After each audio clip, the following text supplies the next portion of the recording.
Il est philosophe d'abord par sa manière de retrouver toute la philosophie comme à son insu, en examinant un des principes de mécanique dont Spencer se servait sans rigueur.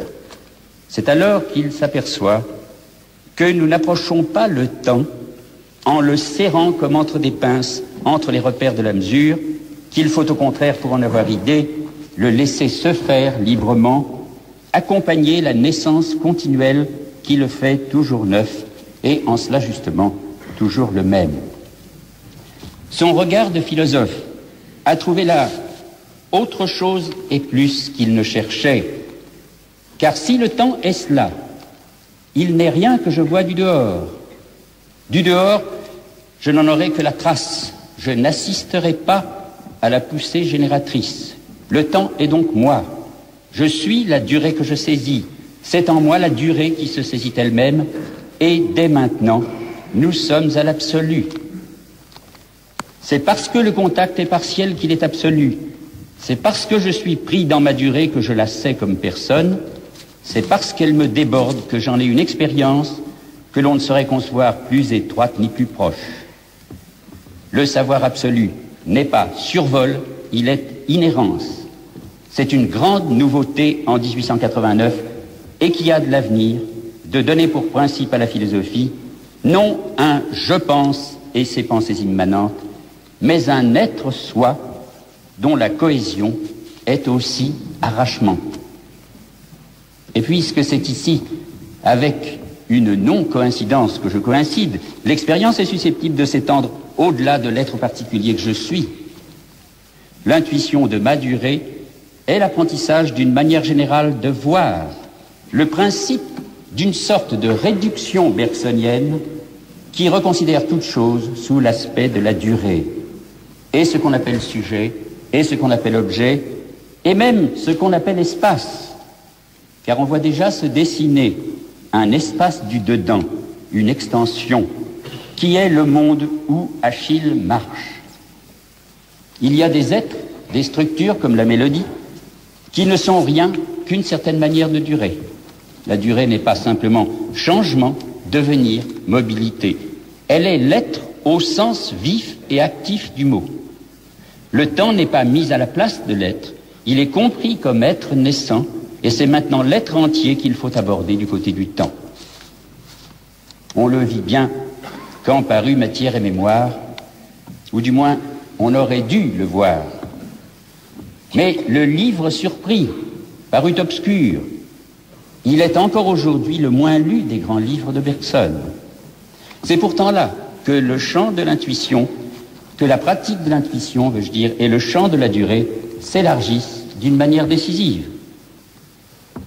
Oubliant, comme il l'a dit, son précédent livre, suivant pour elle-même une autre ligne de fait, prenant contact avec le composé d'âme et de corps, Bergson était reconduit à la durée, mais elle recevait dans cette autre approche de nouvelles dimensions. Et ce serait ignorer la loi d'une philosophie qui ne prétend pas au système, mais à la réflexion pleine, et qui veut faire parler l'être, que de reprocher ici à Bergson ce qu'on appelle un glissement de sens, et qui est la recherche même. Désormais, la durée est le milieu où l'âme et le corps trouvent leur articulation. L'intuition n'est décidément plus coïncidence simple ou fusion, elle s'étend à des limites, la perception pure, la mémoire pure, et aussi à l'entre-deux, à un être qui s'ouvre au présent et à l'espace, dit Bergson, dans l'exacte mesure où il vise un avenir et dispose d'un passé. C'est en prenant les opposés dans leurs différences extrêmes que l'intuition les voit se réunir. Et par exemple, on déformerait grandement Bergson en minimisant l'étonnante description de l'être perçu que donne Matière et Mémoire. Il ne dit pas du tout que les choses sont des images au sens restrictif du psychique ou des âmes. Il dit que leur plénitude sous mon regard est telle que c'est comme si ma vision se faisait en elle plutôt qu'en moi. Comme si D'être vus n'était qu'une dégradation de leur être éminent, comme si être représenté, paraître, dit Bergson, à la chambre noire du sujet, loin d'être leur définition, résultait de leur profusion naturelle. Jamais encore on n'avait établi ce circuit entre l'être et moi, qui fait que l'être est pour moi spectateur, mais qu'en retour, le spectateur est pour l'être. Jamais on n'avait ainsi décrit l'être brut du monde perçu. En le dévoilant après la durée naissante, Bergson retrouve au cœur de l'homme un sens présocratique et préhumain du monde. La perception est chez lui l'ensemble de ces puissances complémentaires de l'entendement, comme il devait dire, qui sont seules à la mesure de l'être et qui, nous ouvrant à lui, s'aperçoivent, disait-il encore, elles-mêmes à l'œuvre dans les opérations de la nature. Si seulement nous savons percevoir la vie, l'être de la vie va s'avérer du même type que ces êtres simples et indivis dont les choses, sous nos yeux, plus vieilles que tout le fabriqué, nous ont offert le modèle. Et l'opération de la vie va nous apparaître comme une sorte de perception.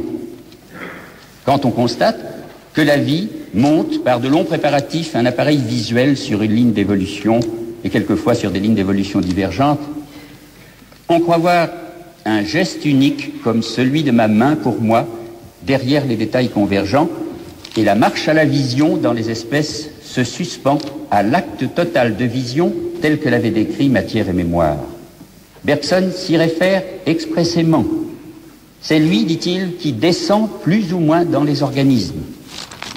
Cela ne veut pas dire que le monde de la vie soit une représentation humaine, ni d'ailleurs la perception humaine un produit cosmique. Cela veut dire que la perception originaire que nous retrouvons en nous et celle qui transparaît dans l'évolution comme son principe intérieur s'entrelacent, empiètent ou se nouent l'une sur l'autre. On voit donc assez bien, chez le Bergson de 1907, l'intuition des intuitions, l'intuition centrale. Et elle est loin d'être, comme on l'a dit injustement, un je ne sais quoi, un fait de génialité incontrôlable.